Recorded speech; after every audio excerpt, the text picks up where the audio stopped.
Marvelous Bible lesson is taken from Genesis 24th chapter, verses from 34th verse. So he said, I am Abraham's servant. The Lord has greatly blessed my master, and he has become great. He has given him flocks and herds, silver and gold, male servants and female servants, camels and donkeys. And Sarah, my master's wife, bore a son to my master when she was old, and to him he has given all that he has. My master made me swear, saying, You shall not take a wife for my son from the daughters of the Canaanites in whose land I dwell, but you shall go to my father's house and to my clan and take a wife for my son. I said to my master, Perhaps the woman will not follow me.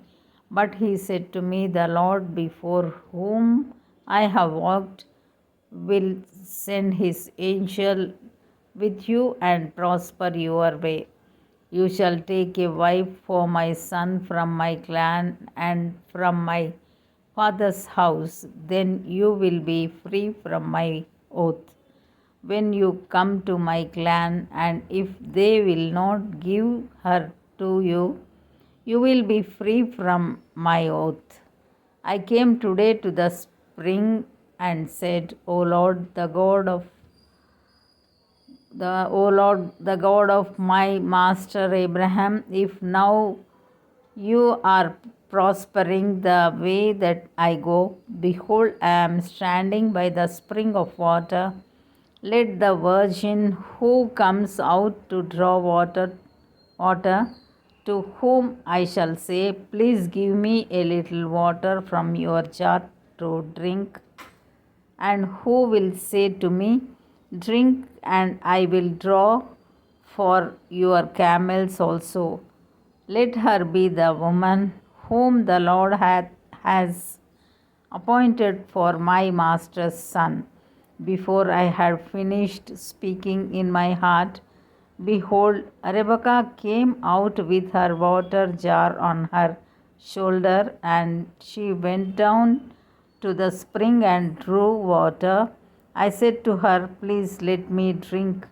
She quickly laid down her jar from her shoulder and said, Drink, and I will give your camels drink also.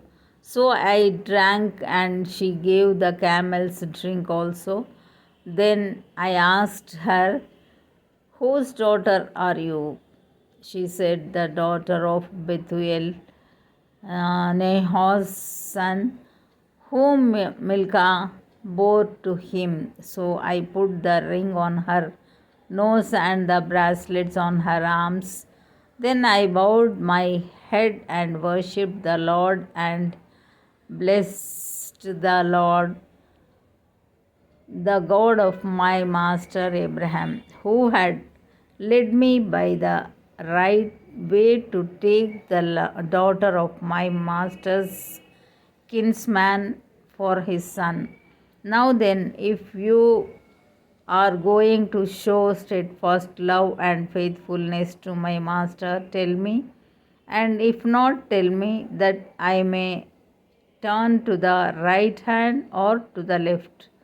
Then Laban and Bethuel answered and said, The thing has come from the Lord. We cannot speak to you bad or good. Behold, Rebekah is before you. Take her and go, and let her be the wife of your master's son, as the Lord has spoken. When Abraham's servant heard their words, he bowed himself to the earth before the Lord. And the servant brought out jewelry of silver and of gold and garments and gave them to Rebekah. He also gave to her brother and to her mother costly ornaments. And he and the men who were with him ate and drank, and they spent the night there. When they arose in the morning, he said, "Send me away to my master." Her brother and her mother said, "Let the young woman remain with us a while, at least 10 days. After that she may go." But he said to them, "Do not delay me, since the Lord has prospered my way. Send me away that I may go to my master." They said, "Let us call the young woman and ask her." And they called Rebekah and said to her, "Will you go with this man?" She said, "I will go." So they sent away Rebekah, their sister, and her nurse, and Abraham's servant and his men. And they blessed Rebekah and said to her, "Our sister, may you become thousands of 10,000s, and may your offspring possess the gate of those who hate him." Then Rebekah and her young women arose and rode on the camels and followed the man. Thus the servant took Rebekah and went his way. Now Isaac had returned from Beer-lahai-roi and was dwelling in the Negeb. And Isaac went out to meditate in the field toward evening. And he lifted up his eyes and saw, and behold, there were camels coming. And Rebekah lifted up her eyes, and when she saw Isaac, she dismounted from the camel and said to the servant, "Who is that man walking in the field to meet us?" The servant said, "It is my master." So she took her veil and covered herself. And the servant told Isaac all the things that he had done. Then Isaac brought her into the tent of Sarah his mother, and took Rebekah, and she became his wife, and he loved her. So Isaac was comforted after his mother's death. Here ends the Bible lesson.